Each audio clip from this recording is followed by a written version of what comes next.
right, so using specific heat capacity to find heat, we've got to watch out for our units of our mass. This is given to us in milligrams, so let's just be careful. 561 milligrams. Milli is 10 to the minus 3, so 1 milligram is 10 to the power of minus 3 grams. So that is 0.561 grams of mercury.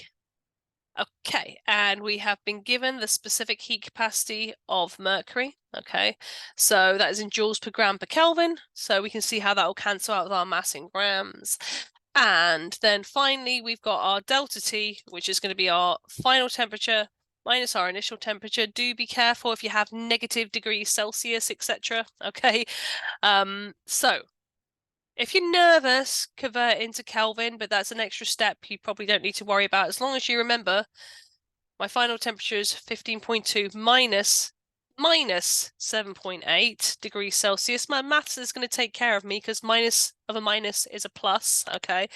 So I should end up with a difference in terms of degrees Celsius, which is the same as degrees Kelvin, of 23, okay?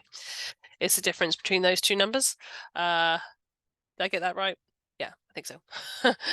So 15.2 minus 7.8. Yes, okay, 23 Kelvin. So now I can just plug and chug, right? So Q is going to come out in joules, my mass 0.561 grams times my molar heat capacity.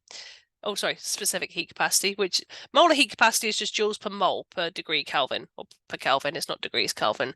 So if you had to use molar heat capacity instead of specific, instead of multiplying by the number of the mass in grams, I'd be multiplying it by the number of moles. That's the only difference in how you deal with those. Where was I? It is 0.139 joules per, let's get another line, gram per Kelvin, and my difference in temperature in Kelvin was 23 Kelvin. So dimensional analysis is always your friend if you're worried if you've done the right thing, because it can get confusing, specific versus molar heat capacity. So that's why I always recommend actually writing the units, because you'll see you're going to end up with Q in joules. Okay, so 0.561 times 0.139 times 23 gives me, boom, 1.7935, blah, blah, blah, blah, blah, blah, blah, and that is in joules. Okay, 3 significant digits, done. All right,